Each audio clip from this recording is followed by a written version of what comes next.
जय श्री गोरक्ष। प्रिय श्रोताओं, आप सुन रहे हैं स्कंद पुराण और आज आप सुनेंगे स्कंद पुराण का भाग 37 तथा माहेश्वर खंड का भाग 36। प्रिय श्रोताओं, आपने पिछले भाग में सुना कि नारद मुनि ने राजा धर्मवर्मा के श्लोक का सही सही अर्थ बता दिया और राजा ने नारद मुनि को अपने काय अनुसार संगम तट पर पृथ्वी दान दे दी।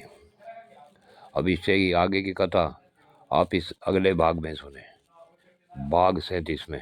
जय शिव गोरक्ष। प्रिय श्रोताओं, नारद जी कहते हैं कि हे अर्जुन, मैं देश देश घूमकर विद्यारूपी नेत्र वाले ब्राह्मणों की परीक्षा लेता रहा। मुझे विश्वास था कि मेरे प्रश्नों का उत्तर दे देंगे, तब मैं उन्हें दान करूँगा। ऐसा विचार करके मैं उस स्थान से उठा और महर्षियों के आश्रमों पर इन प्रश्न रूपी श्लोकों का गान करता हुआ विचरण करने लगा। श्लोक, प्रिय श्रोताओं, मैं नारद जी के प्रश्नों को हिंदी में ही बता रहा हूँ, श्लोक रूप में नहीं। उन्होंने अनेक ब्राह्मणों से प्रश्न किए, जिसमें पहला प्रश्न था मातृका को कौन विशेष रूप से जानता है, वह मातृका कितने प्रकार की और कैसे अक्षरों वाली होती है। प्रश्न 2, कौन द्विज 25 वस्तुओं के बने हुए ग्रह को अच्छी तरह जानता है। तीसरा, अनेक रूप वाली स्त्री को एक रूप वाली बनाने की कला किसको ज्ञात है। चौथा प्रश्न, संसार में रहने वाला कौन पुरुष विचित्र कथा वाली वाक् रचना को जानता है। पांचवा, कौन स्वाध्यायशील ब्राह्मण समुद्र में रहने वाले महान ग्राहक की जानकारी रखता है। छठा प्रश्न, किस श्रेष्ठ ब्राह्मण को 8 प्रकार के ब्राह्मणत्व का ज्ञान है। सातवां प्रश्न, चारों युगों के मूल दिनों को कौन बता सकता है। आठवां प्रश्न, 14 मनुओं के मूल दिवस का किसको ज्ञान है। नौवां प्रश्न, भगवान सूर्य किस दिन पहले रथ पर सवार हुए। प्रश्न 10, जो काले सर्प की भांति सब प्राणियों को उद्वेग में डाले रहता है, उसे कौन जानता है। 11वां प्रश्न, इस भयंकर संसार में कौन दक्ष मनुष्यों से भी अत्यधिक दक्ष माना गया है। 12वां प्रश्न, कौन ब्राह्मण दोनों मार्गों को जानता और बतलाता है।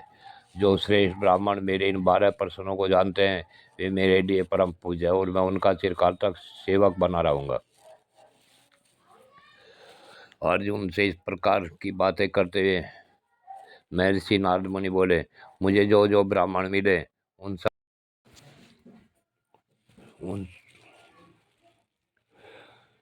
कि आपके इन प्रश्नों की व्याख्या बहुत कठिन है। हम तो केवल नमस्कार आपको करते हैं। इसी समय मेरे मन में यह विचार उत्पन्न हुआ, मैं अभी तक कलाप ग्राम में तो गया ही नहीं। वह एक उत्तम स्थान है जहाँ ऐसे ब्राह्मण निवास करते हैं जो तपस्या के मूर्तिमान स्वरूप हैं। उनकी संख्या 84,000 है। वे सब के सब वेदाध्ययन में सुशोभित रहते हैं, अतः उसी स्थान पर चलूं। मन में ऐसा विचार कर कलाप ग्राम में पहुंचे। कलाप ग्राम वह स्थान है जहाँ सतयुग के लिए सूर्यवंश, चंद्रवंश तथा ब्राह्मण वंश का बीज शेष और सुरक्षित है। उस स्थान पर पहुंचकर मैंने द्विजों के आश्रमों में प्रवेश किया। उस समय उस विद्युत सभा के बीच मैंने अपनी भुजा उठाकर घोषणा की, ब्राह्मणों, सब आप लोग मेरे प्रश्नों का समाधान कीजिए। ब्राह्मण बोले, विप्रवर, आप अपना प्रश्न उपस्थित कीजिए। यह हमारे लिए बहुत बड़ा लाभ है कि आप कोई प्रश्न पूछ रहे हैं। वहाँ के विद्वान ब्राह्मण पहले मैं उत्तर दूंगा ऐसा कहकर एक दूसरे को मना करने लगे। जब मैंने उनके सामने अपने 11 प्रश्न उपस्थित किए, सुनकर वे मुनिवर उन प्रश्नों को खिलवाड़ समझते हुए मुझसे कहने लगे, विप्रवर, आपके प्रश्न तो बालकों कैसे हैं। इन छोटे छोटे प्रश्नों से यहाँ क्या होने वाला है। आप लोगों में जिसे सबसे छोटा और ज्ञानहीन समझते हो, वही इन प्रश्नों का उत्तर दे देगा। यह सुनकर मुझे बड़ा आश्चर्य हुआ। मैंने अपने को कृतार्थ माना और उनमें से एक बालक को सबसे हीन समझकर यह मेरे प्रश्नों का उत्तर दे, ऐसा समझकर मैंने उसे उठाया उस बालक ब्राह्मण का नाम सुतनु था। उसने मेरे प्रश्नों का उत्तर देते हुए कहा, हे ब्राह्मण देवता, मातृका में वाक अक्षर बताए गए हैं।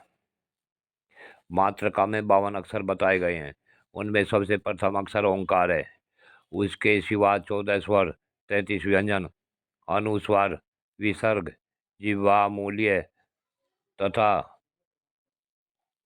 उपमा उपस्मानीय, ये सब मिलकर 52 मातृका वर्ण माने गए हैं। हे द्विजवर, यह तो मैंने आपसे अक्षरों की संख्या बताई है, अब इनका अर्थ सुनिए। इस अर्थ के विषय में पहले आपसे एक इतिहास कहूँगा। पूर्व काल की बात है। मिथिला नगरी में कौदुम नाम के प्रसिद्ध एक ब्राह्मण रहते थे। उन्होंने इस पृथ्वी पर प्रचलित हुई संपूर्ण विद्याओं को पढ़ लिया था।